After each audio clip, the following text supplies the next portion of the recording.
It's hard to fix something that's broke if you don't know why it isn't working. See, a lot of couples find themselves distant, disconnected, and they aren't sure how they got to a place where they're no longer sharing like they used to. So today I want to look at 5 reasons that couples end up in a place where they're not sharing and not connecting on a deep level. That's what we're going to talk about today on Relationshots.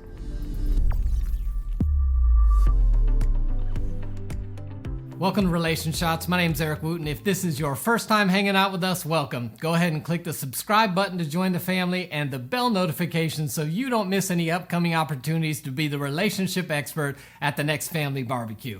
So today I want to talk about this idea of how we get to a place in our relationship where we're disconnected, we're detached, we're not sharing like we used to, and frankly, you feel more like a roommate than you do a soulmate with the person you're living with. Sometimes we don't know how we got there, and so I want to give you 5 areas to look at to figure out how did you get to a place where you stop sharing and how do you get out of that place. So number 1 is past fears.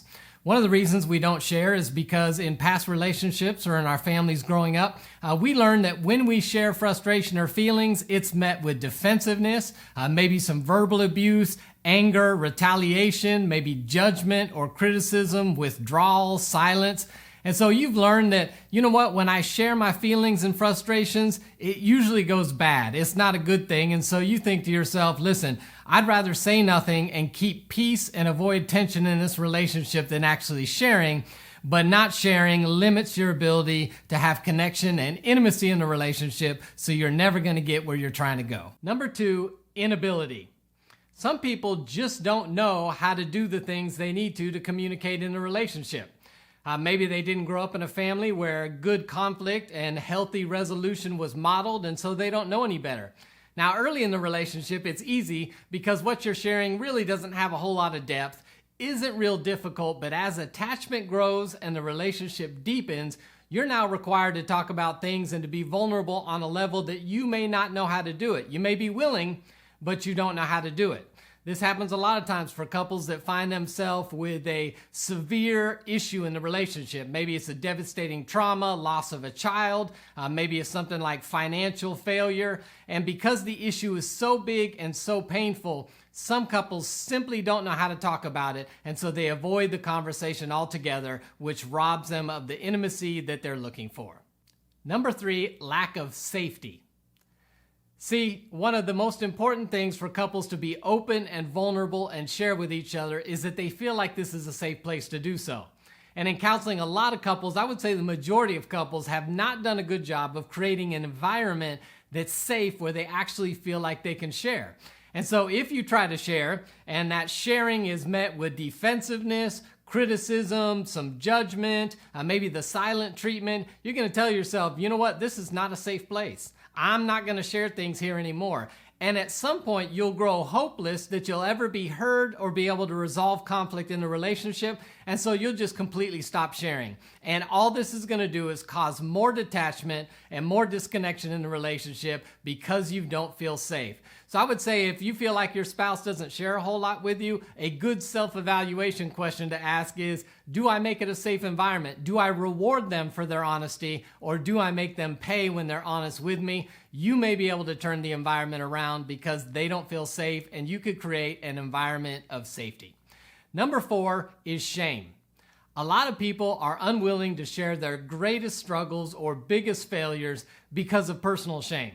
See, they feel like if I really let this person in and know how terrible I am or how poor this decision was, I'll actually lose their love.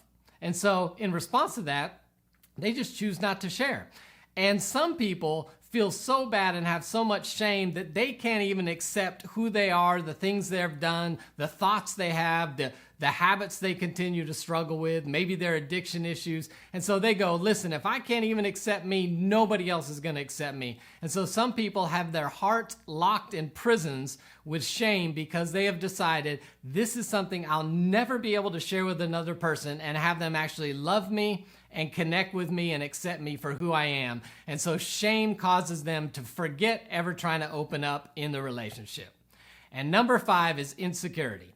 Some people have discovered that falsely, but they believe that nobody really cares what's going on in their life and nobody is really concerned about their feelings and desires. Some people, even in their home growing up or maybe in past relationships, when they have shared, their feelings have been dismissed or minimized. And so they realize, listen, it's not worth sharing because nobody really cares anyway. And so they've stopped sharing in the relationship because of their own insecurity about what's going on. Other people have been in relationships where they did share their feelings, but the other person simply said, listen, this is too much for me to handle. You're being selfish. And so people have decided that my feelings, my desires are selfishness because other people have told me that, and they've decided not to share. So there's just 5 reasons that we do not open up and share in relationships that may be able to help you evaluate what's going on in your relationship. If there's disconnection, if you don't feel like there's attachment and deep conversation, then maybe 1 or 2 or all of these 5 areas are providing a barrier in your relationship. Now, next week, what I'm going to do is I'm going to uncover 5 actions you can take to begin to open up the communication gap again. The reason I don't want to give them to you today is our tendency is to push right past these barriers and look at the actions that we want to implement. And so if I can use a gardening analogy for a minute, that would be like we've got weeds choking out our growth, and instead of pulling up the weeds, which is what I'm talking about today, we just want to fertilize it and water it and hope that things grow. But these issues, these weeds we've talked about today, will continue to choke out the growth and prevent you from growing. So here's your homework for the week. I want you to evaluate both personally and the relationship around these 5 areas, and then sit down at some point with your significant other and have a talk through these areas and identify which of these may be preventing you guys from opening up so that you can begin to open up the lines of communication again. So I'd love to talk to you more about this in the comment section below. Why don't you do this for me? Drop one of those 5. Which of those 5 do you think is most common in your relationship and maybe preventing you from closing the communication gap and feeling connected once again? I look forward to chatting with you about that. And as always, if you think this video would be helpful for somebody you know, consider sharing it with a friend. I look forward to seeing you next time right here on Relation Shots.